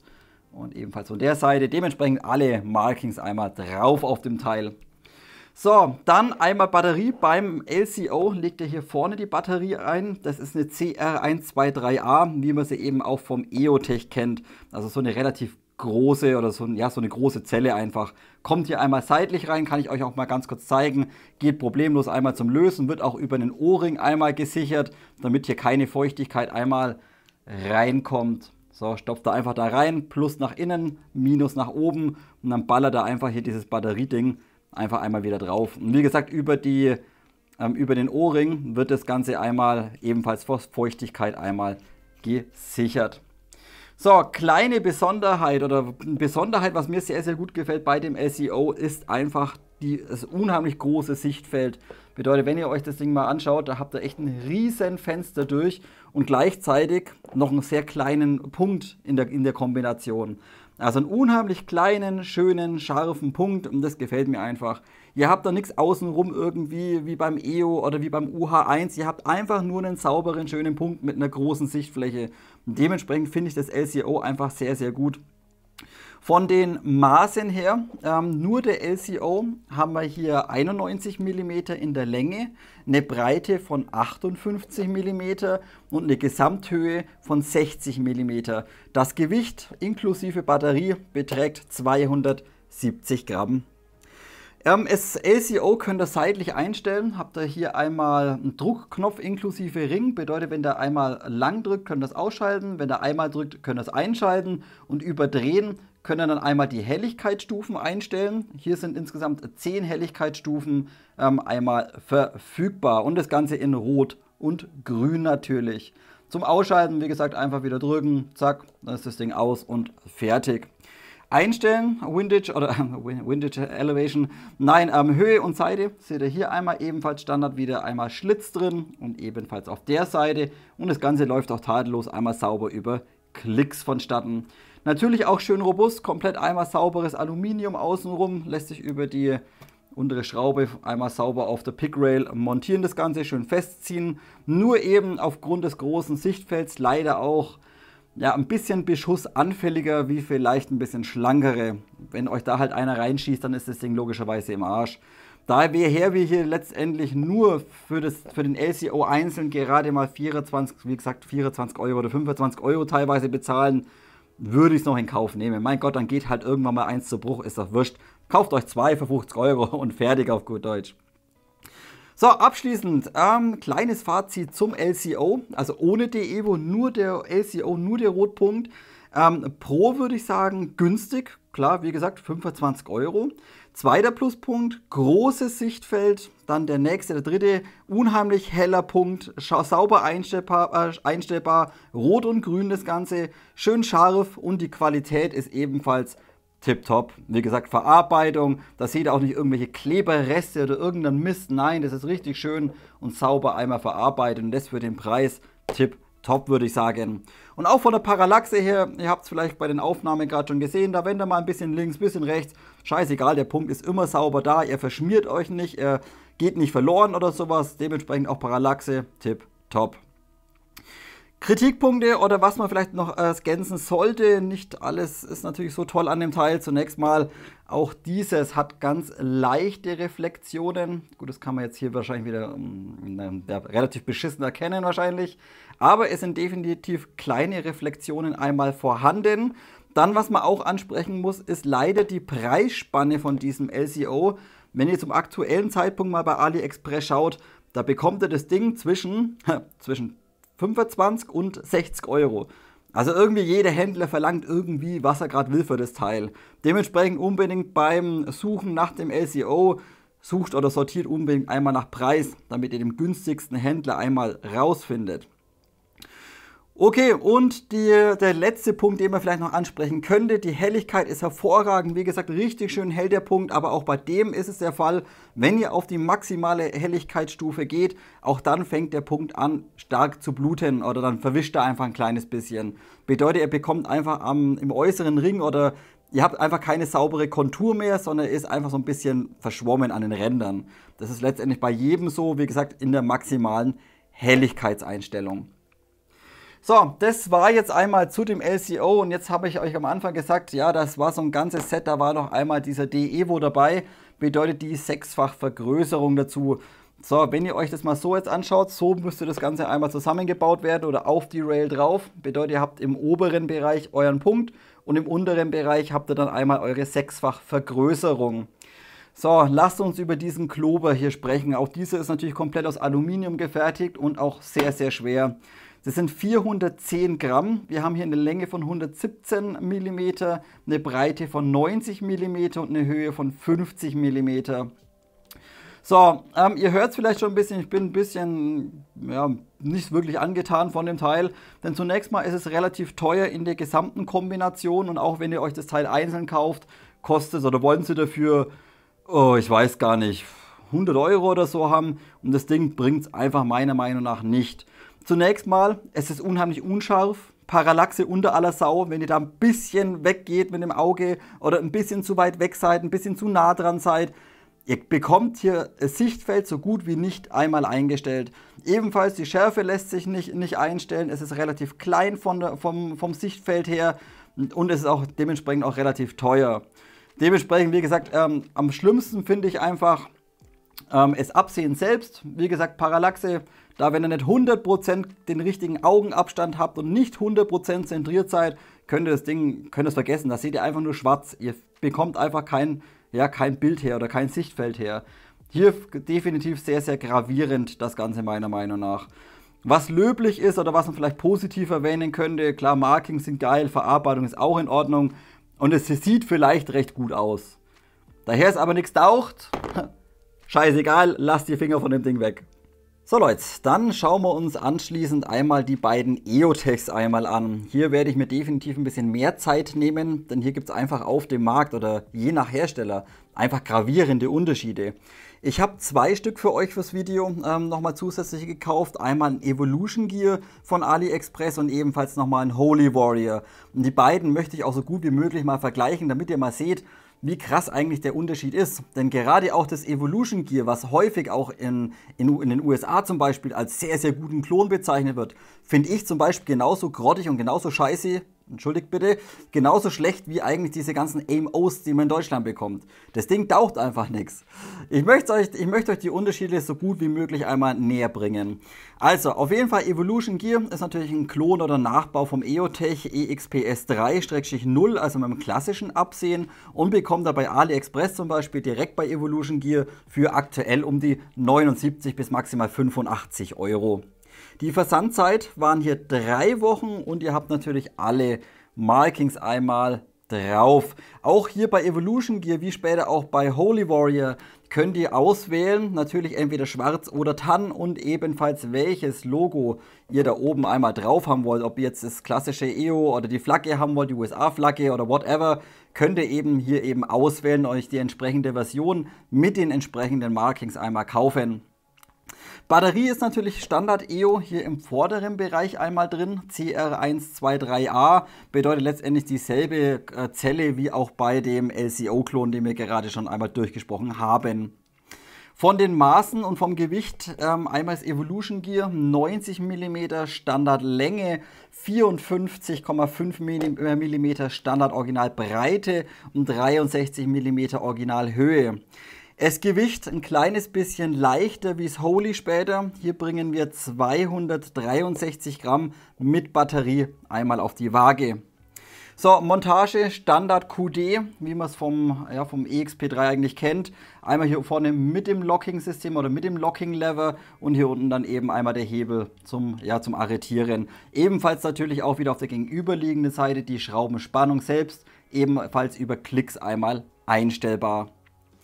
So, jetzt kommen wir mal zu den Unterschieden. Der erste Punkt, wenn ihr jetzt dann beide oder wenn ihr beide mal in der Hand haltet. Zunächst mal, das Gewicht fällt ein kleines bisschen auf. Es ist zwar nicht so viel Unterschied, aber es fällt dennoch auf. Und was ganz gravierend auffällt, ist einmal der verwendete Kunststoff. Wenn ihr hier mal drüber kratzt, Das ist mega scheppriges ABS, fühlt sich einfach billig an. Da hat es Holy später, hat hier Nylon-Kunststoff. Fühlt sich einfach hochwertiger und schöner an. Wie einmal dieses Evolution. So, die Einstellbarkeit von der Helligkeit habt ihr standardmäßig hier seitlich. Hier habt ihr insgesamt 20 Einstellpositionen oder 20 Helligkeitspositionen. Und die müsst ihr auch nicht unbedingt einzeln durchklicken, sondern ihr könnt auch einfach auf Plus draufbleiben und die Helligkeit ja, wird dann einfach stärker. Also ihr müsst da nicht 20 Mal klicken, sondern einfach drücken, so wie ihr das haben wollt, und dann geht er einfach wieder einmal runter. Hier muss man sagen, dass bei dem Evolution die Klicks selbst relativ schwammig sind.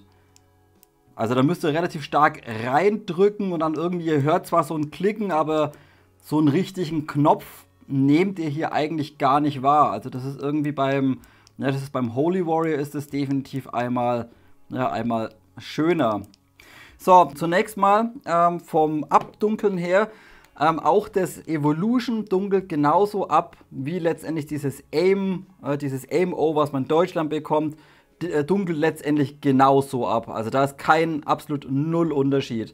Es gibt auch teilweise noch welche, die sind noch grünlich, die sind dann noch schlechter, aber es sind dann wirklich die billigsten. Aber auch hier, wie gesagt, das Evolution dunkelt ebenfalls ab. Und was ihr vielleicht auch sehen könnt, dass auch das Evolution recht stark einmal reflektiert. Auch hier muss ich euch sagen, das ist natürlich jetzt hier mit den ganzen Softboxen hier im Keller deutlich schlimmer, wie wenn ihr das Ding jetzt irgendwie am Tageslicht oder einfach draußen betreibt. Auch dann habt ihr je nach Lichtquellen eventuell kleine Reflexionen, aber es ist nicht so gravierend, wie jetzt hier gerade im Video zu sehen ist. Das ist definitiv nicht so. So, vom Absehen selbst muss ich euch leider sagen, dass das Evolution ebenfalls relativ schlecht ist, denn wie ihr in den Aufnahmen sehen könnt, wird das Absehen letztendlich im oberen Bereich deutlich stärker beleuchtet wie im unteren Bereich.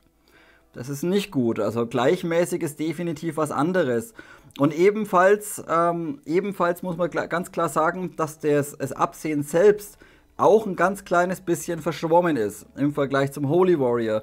Gerade wenn ihr euch die obere Kante mal anschaut, da wo eben das Licht stärker ist oder wo es einfach stärker beleuchtet ist, da merkt man auch, dass die Kanten, oder man meint einfach, dass die Kanten fast doppelt sind. Also hier irgendwie so ein kleiner Versatz oder so ein Blurren einfach vorhanden.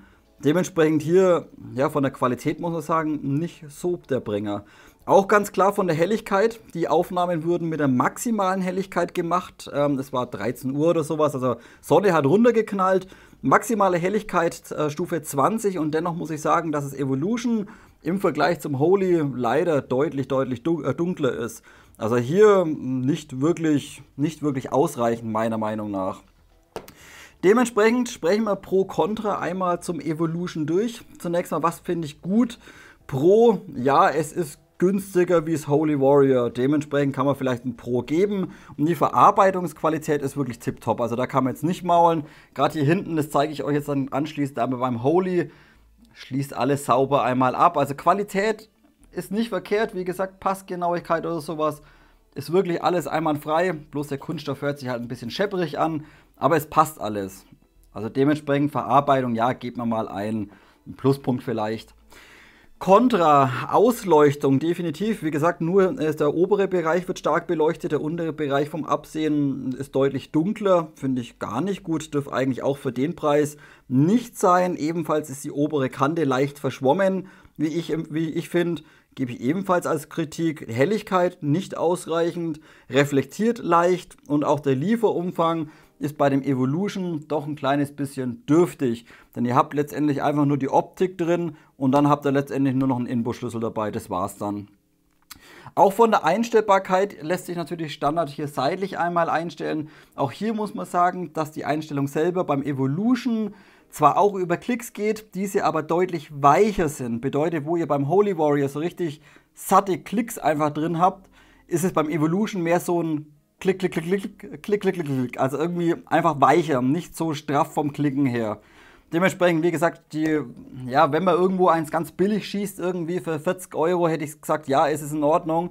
Aber für 80 Euro aus China ist es Evolution leider meiner Meinung nach nicht wirklich viel besser wie jetzt ein Aim-O zum Beispiel. Das finde ich halt auch ein bisschen dreist, wisst ihr, wenn ihr dann mal guckt bei Evolution, bei AliExpress, wie toll da geworben wird mit Helligkeit und Schärfe und Pipapo und bester Klon. Und dann kauft man sich das Ding, bekommt sowas geliefert und schaut sich mal im Detail an und vergleicht. Da ist das schon sehr, sehr enttäuschend, muss ich sagen. Also hier, wie gesagt, wenn ihr günstig irgendwo eins bekommt, okay, nehmt's mit. Ansonsten spart ihr lieber und holt euch einfach einen Holy Warrior. Gut Leute, dann vergleichen wir doch einfach mal. Jetzt hier haben wir einmal den Klon von Holy Warrior, also auch wieder EOTech EXPS 3-0. Kostet natürlich deutlich mehr wie die sämtlichen anderen Klone. Hier legt er, je nachdem wo der schaut, bei AliExpress legt er zwischen 110 und 130 Euro dafür auf den Tisch. Ich habe mir das Teil nicht bei Holy Warrior direkt gekauft. Gründe habe ich euch ganz am Anfang schon mal gesagt bei dem RMR-Klon, sondern ich habe mir das Holy Warrior bei Pop Tactical gekauft. Wie vorhin schon mal angesprochen, Holy Warrior AliExpress Shop ist leider unter aller Sau, unheimlich viel Versandkosten, Zoll müsst ihr teilweise zahlen über FedEx dann, teilweise verschicken sie es nicht mal. Dementsprechend bis jetzt eigentlich mit dem Shop von Holy Warrior selbst nur Probleme gehabt. Gott sei Dank bekommt man aber diese ganzen Holy Warrior eben auch bei anderen Shops. Wie gesagt, zum Beispiel Pop Tactical, da bekommt er auch die unterschiedlichen Versionen her, unterschiedliche Markings mit Magnifier, ohne Magnifier, unterschiedliche Farben, schwarz, tan, bekommt er alles ebenfalls bei Pop Tactical. Und das war bei mir, die ganze Kombi, war bei mir innerhalb von 4 Wochen einmal da. Natürlich auch nicht durch den Zoll gegangen. Markings, ja, wie bei Evolution auch, könnt ihr auch bei Holy Warrior letztendlich genau auswählen, welche Version mit welchen Markings ihr haben wollt. Bedeutet auch hier oben könnt ihr, wie gesagt, auswählen, Flagge oder EO-Logo oder whatever ihr da drauf haben wollt. Und natürlich auch das Ganze in schwarz oder einmal in Tan. Kleine Besonderheit, auch die Holy Warrior Version gibt es nicht nur schwarz und Tan, sondern ebenfalls einmal in Steingrau. Ist aber zum aktuellen Zeitpunkt leider nicht verfügbar, was ich gesehen habe. Wie gesagt, zum aktuellen Zeitpunkt des Videos. Von den Maßen sind wir natürlich relativ identisch. 90 mm Länge, Breite 55 mm und die Höhe sind 63 mm. Und wie beim Evolution schon angesprochen, das Holy Warrior ist ein kleines bisschen schwerer. Das hier bringt 285 Gramm mit Batterie einmal auf die Waage. So, wo wir hier eben beim Evolution gerade noch ABS-Plaste hatten, was dann mega rumgeklappert und rumgescheppert hat, wenn man da drüber gekratzt hat, hat man hier jetzt beim Holy Warrior ordentlichen Polyamid-Kunststoff. Das ist einfach von der Qualität her deutlich, deutlich besser, muss man sagen. So, die Mount im unteren Bereich ist selbstverständlich identisch, bedeutet hier Standard. Einmal QD-Montage wieder mit Locking Lever im vorderen Bereich und natürlich einmal über die seitliche Schraube nochmal exakt einmal justierbar vom Druck oder vom Zug vom Lever her. Dementsprechend hier könnt ihr auch über die Schraube einmal ein bisschen zudrehen, über Klicks das Ganze, damit ihr das Ding wirklich richtig schön sauber auf die Rail einmal aufpressen könnt über den großen Hebel hier unten. So, dann lasst uns ebenfalls über die Qualität sprechen. Zunächst mal ein Punkt, der mir leider nicht gefällt beim Holy Warrior. Wenn ihr euch das Ding von hinten anschaut, so, und dann muss ich bloß mal gucken, das ist spiegelverkehrt, ne? Schaut mal hier hinten rein. Seht ihr das? Da ist ein kleiner Versatz. Da sehe ich das Gewinde von der Schraube, weil dieses Blech hier nicht an das Teil da hinten ranpasst. Also da muss ich sagen, für den Preis da hätte ich mir Besseres erwartet. Daher aber das Absehen hervorragend ist beim Holy Warrior, kann ich auch darauf verzichten. Aber wie gesagt, ganz perfekt ist das definitiv einmal nicht hier hinten. Dieser Versatz einmal drin. Das muss normalerweise sauber und bündig einmal anliegen. So, von der Einstellung im Vergleich zum Evolution, wo wir beim Evolution relativ weiche Klicks hatten, haben wir beim Holy Warrior richtig schöne satte Klicks. Bedeutet, wenn ihr da einen Schlitzschraubendreher ansetzt oder ein Centstück oder irgendwie sowas, habt ihr so ein richtig schönes, straffes Klick, Klick, Klick, Klick. Und beim Evolution und auch bei diesen ganzen AMO habt ihr das Ganze deutlich weicher. Hier geht es beim Holy Warrior einfach ein bisschen straffer vonstatten, muss man sagen. Auch auf der gegenüberliegenden Seite dann einmal eure Knöpfe für die Helligkeitseinstellung. Natürlich auch hier 20 Stufen, einmal stufenlos einstellbar. Bedeutet ja, auch hier könnt ihr klicken, ihr könnt aber auch einfach einmal draufbleiben und dann so hochfahren lassen, wie das halt braucht, und dann geht er wieder runter. Also ihr müsst da nicht 20 Mal klicken. Aber hier, wenn ihr das vielleicht hört, das sind einfach saubere Knöpfe. Da merkt man einfach einen Knopf auch. Und auch mit Handschuhen, da habt ihr so einen richtig schönen Widerstand und dann klickt es richtig sauber und ordentlich. Und nicht so, ja, so schwammig, so, ja, es klickt irgendwas, aber ich merke irgendwie nichts. Nee, das ist hier beim Holy Warrior deutlich, deutlich besser einmal von den Knöpfen her. Was das Holy Warrior ebenfalls hat, Auto-Shut-Off-Funktion, bedeutet, wenn ihr das EO einschaltet über den Knopf nach oben, also über Plus, habt ihr ein Auto-Shut-Off von 8 Stunden und wenn ihr es einschaltet über Minus, habt ihr ein Auto-Shut-Off von 4 Stunden. Dann geht die Optik eben automatisch einmal aus. So, von der Mount her habe ich euch gesagt, es funktioniert ebenfalls hervorragend und auch von der Helligkeit muss man sagen und vom Ausleuchten ist es Holy Warrior den Evolution deutlich überlegen. Man schaut euch die Aufnahmen an, da wird einfach das Absehen wird sauber ausgeleuchtet, nicht nur im oberen Bereich, sondern richtig sauber einmal außenrum und auch von der Helligkeit, auch wenn die Sonne runterknallt. Es langt, es ist unheimlich hell und es fängt jetzt nicht an irgendwie zu stark, dass es eben zu arg ausblutet oder dass es anfängt einfach schwammig oder unscharf zu werden, wenn ihr heller geht. Nein, es bleibt auch in der maximalen Helligkeitseinstellung bleibt einfach unheimlich scharf im Vergleich zu allen anderen Klonen. Und hier muss man ganz klar sagen, da hat einfach der Holy Warrior, der Klon, einfach die Nase deutlich vorne. Ist meiner Meinung nach eigentlich der beste EO-Klon, den es aktuell auf dem Airsoft-Markt zu erwerben gibt. Wenn die Firma selbst nicht so grottig wäre. So, noch ganz kurz vom Lieferumfang, wo wir natürlich beim Evolution nicht wirklich viel hatten, bekommt ihr bei Holy Warrior das Ganze in so einem schönen gepolsterten Karton einmal geliefert. Sieht dann einmal so aus, dann habt ihr eine richtig schöne Manual einmal dabei. Könnt ihr da mal durchlesen, dann habt ihr ebenfalls nochmal hier so ein bisschen bla bla bla und hier bla bla bla, wie ihr das Ganze einstellen könnt und noch ein bisschen bla bla, das Ganze auf Chinesisch, noch ein paar Aufkleber, ganz wichtig, nochmal ein bisschen bla bla und ebenfalls eine so ein kleines Schutzschild. Da ist so ein kleiner, warte, ich pack's mal schnell aus, so eine kleine Scheibe hier vorne drin, um eben die Optik vor BBs zu schützen. Und die könnt ihr euch ebenfalls einzeln erwerben. Das ist letztendlich Polycarbonat, genauso wie unsere Schutzbrillen auch. Die klipst da vorne einfach rein und wenn euch da vorne einer drauf ballert, dann geht zwar das Ding da kaputt, aber eure Optik nicht. Und wie gesagt, die Teile bekommt ihr eben auch bei AliExpress hinterhergeworfen. Ich glaube, da kosten 1 Euro oder so, wenn überhaupt. Müsst ihr gucken. Wie gesagt, würde ich mir gleich mal vielleicht 2, 3 Stück einmal dazu bestellen. So, also abschließend Holy Warrior EXPS 3 Pro Contra. Was finde ich jetzt gut? Zunächst mal die Ausleuchtung ist hervorragend vom Absehen her, wirklich richtig klasse. Auch die Helligkeitsstufen tipptopp, kein Auswaschen irgendwie vom Absehen in der maximalen Helligkeitsposition. Sehr geringe Reflexionen, bedeutet auch hier unten minimals, also da ist auch das Evolution deutlich schlechter. Also hier, wie gesagt, ja gut, hier unten, wenn ich direkt in die Softbox reinleuchte, ja, dann reflektiert es. Aber wenn ihr das Ding mal draußen habt oder mal im Wald benutzt, da reflektiert so gut wie nichts in dem Ding.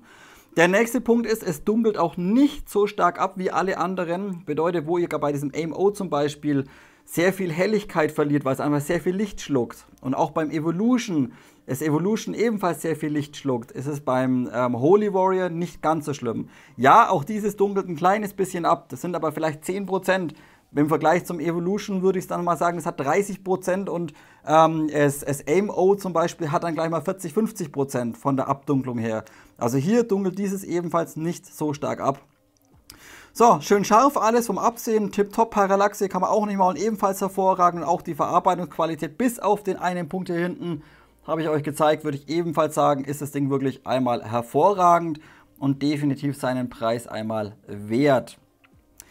So, ich habe natürlich noch ein bisschen was zum Maulen, was mir nicht gefällt. Wie gerade schon gesagt, verarbeitungstechnisch für 130 Euro. Da dürfte es da hinten darf nicht sein. Also entschuldigt mal bitte, Leute, das passt doch gar nicht. Passt mal das Teil da innen drin an. Nee, also hier Kontra oder Kritik hier hinten das innere Bauteil, damit das Gehäuse nicht sauber anschließt, würde ich sagen. Dann auch ebenfalls der Holy Warrior Shop. Wie gesagt, ich würde es mir nicht direkt bei Holy Warrior kaufen, sondern eher bei Pop Tactical. Und natürlich ist das Ding definitiv deutlich teurer wie alle anderen Klone. Wenn man aber einen ordentlichen Klon haben möchte, und es ist einfach meiner Meinung nach der beste Klon auf dem Airsoft-Markt, dann muss man halt ein bisschen tiefer in die Tasche greifen. Aber für die Qualität vom Absehen her, dementsprechend würde ich fast sagen, sind 110 bis 130 Euro definitiv einmal gerechtfertigt. So, das soll es auch mit dem Holy Warrior schon gewesen sein. Jetzt, wenn wir schon beim EO sind, lasst mich noch einen kleinen Punkt ansprechen, gerade für Einsteiger. Wir müssen selbstverständlich immer unser EOTech, unseren Klon, immer mit einem Magnifier betreiben, weil es einfach in COD auch so ist. Und weil es geil ausschaut. Ja, ich gebe euch recht, es sieht geil aus. Natürlich, man braucht unbedingt einen Magnifier. Und wenn ihr das Ding so betreibt, dann ist es super, dann könnt ihr es gerne machen. Aber ihr müsst halt dann für das Ding, damit es einfach nur dran ist und unheimlich viel wiegt, müsst ihr einfach einen Haufen Geld bezahlen. Denn so eine Kombination, auch wenn das Holy Warrior gut ist, funktioniert die Kombination mit einem Magnifier nicht. Das ist einfach der letzte Rotz, meiner Meinung nach. Folgendes Problem, wir haben natürlich hier kein richtiges Holo an sich, also hier kein holographisches Visier, sondern es wird letztendlich auch einfach bloß auf die Scheibe projiziert.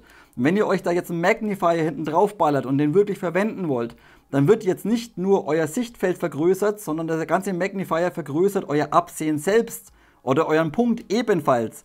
Wenn ihr dann Magnifier mit einer Vierfachvergrößerung habt, wird euer Punkt oder euer Absehen ebenfalls um das Vierfache vergrößert. Bedeutet, ihr habt einfach einen riesengroßen, fetten Punkt im Auge hängen. Das ist einfach nicht kombinierbar und ist einfach Quatsch. Dementsprechend, ja, es sieht geil aus, lasst ihn aufklappt, schleppt das Gewicht von mir aus mit euch rum. Aber ist rein nur Show. Wie gesagt, wirklich nutzbar ist so ein Magnifier definitiv nicht und spart euch einfach das Geld für einen Magnifier. Gut Leute, das soll es für heute schon wieder gewesen sein. Kleine Übersicht oder kleiner Vergleich kann man sagen von unterschiedlichen Rotpunkten, die man einfach bei AliExpress oder aus China einmal kaufen kann. Ihr habt es gesehen, es sind welche dabei, gerade die kleineren, die RMRs und auch die Doktor. Da muss man schon wirklich aufpassen oder man bekommt halt einfach für die 10 Euro oder für die 15 Euro, was die Dinger kosten, bekommt man halt nicht die Qualität, die man vielleicht erwartet. Hier also aufpassen, das größte Problem von diesem Reflex oder von diesen Klonen vom RMR ist einfach teilweise, dass man einfach mit dem Auge zu nah hin muss. Das ist für irgendeine kleine PDW, ist es in Ordnung, da seid ihr einfach mit dem Auge relativ nah dran. Aber wenn ihr jetzt so ein Ding auf eine Backup draufballert und durchstreckt oder die Backup relativ weit vorne haltet, da ist einfach der Punkt so groß und verschwimmt euch, sobald ihr die Backup ein kleines bisschen bewegt. Dementsprechend, die sind mehr oder weniger gut geeignet, muss man sagen. Das Einzige, was ich gut fand, ist wie das neue, dieses Polymer RMR von Holy Warrior. Das ist wirklich klasse. Der Punkt auch nicht ganz perfekt, aber für die 20 Euro super Qualität. Polymerkunststoff oder Nylonkunststoff. Es ist leicht wie die Sau. Dementsprechend auch für GBBs hervorragend geeignet. Markings drauf und Originalmaße. Dementsprechend, da kann man nicht schimpfen, wenn ihr da eins bekommt. Gönnt euch. Die sind echt gute Dinger. Dann die beiden hier, das X-Force, gut, die Romeo-Klone kann man sagen, oder T1, die sind beide in Ordnung, muss ich sagen, sind aber auch in Deutschland relativ teuer. Also da muss man vielleicht auch mal gucken, ich habe jetzt so ein X-Force leider noch nicht in China gefunden, ich weiß nicht, wie die da heißen oder sowas. Da bekommt aber ebenfalls noch die neuen, die Romeo 5 oder sowas, bekommt er auch her. Da muss man halt mal gucken, wie sich die verhalten. Denn wie gesagt, die sind halt in Deutschland, sind die Optiken leider relativ teuer. Das habe ich euch auch bei diesen RMR-Klonen gesagt, die man in China für 15, 20 Euro bekommt. Die kosten bei uns in Deutschland 50, 60 Euro. Das ist einfach mega teuer, so ein bisschen Aluminiumteil mit einer Knopfzelle drin, meiner Meinung nach. Dann mein Liebling, S-Leupold LCO, ein mega geiler Rotpunkt. Wenn euch der gefällt, gönnt euch, nehmt gleich 2 am besten, einen auf Ersatz. Wirklich toller Rotpunkt, schöne Helligkeit, schön klar, alles großes Absehen. Richtig geil. Also wenn euch das gefällt und auf eure Waffe drauf passt, kann ich nur empfehlen einmal. Aber bitte ohne diesen De-Evo, denn das Ding taugt meiner Meinung nach überhaupt nichts. Total überteuert, ist schwer wie die Sau, Parallaxe unter aller Sau. Also da müsst ihr schon wirklich Glück haben, dass der den Mittelpunkt oder die Zentrierung wirklich mit dem Auge findet bei dem Teil. Also das ist vom Klon her nicht wirklich gut brauchbar, muss man sagen.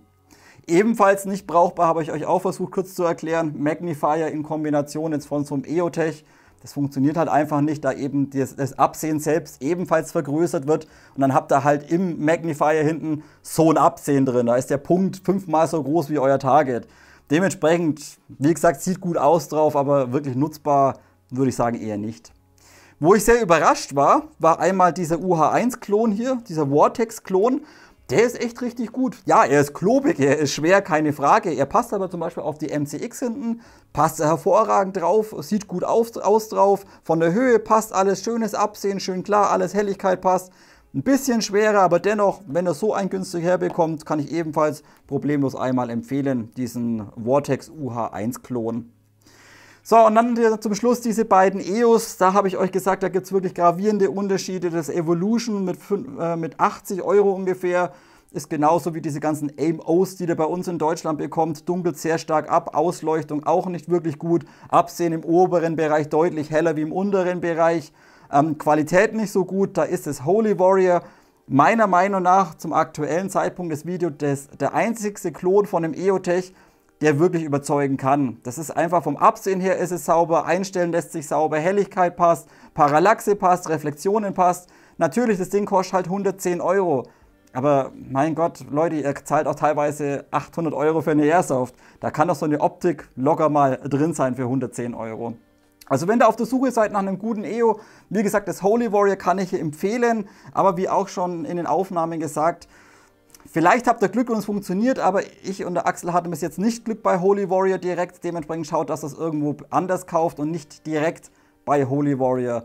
Denn der Shop selbst bei AliExpress ist nicht wirklich gut, muss ich sagen. Wie gesagt, ich hatte schon zweimal Probleme, der Axel hatte schon einmal Probleme, dementsprechend rate ich davon ab, diese ganzen Holy Warrior Sachen direkt bei Holy Warrior einmal zu kaufen.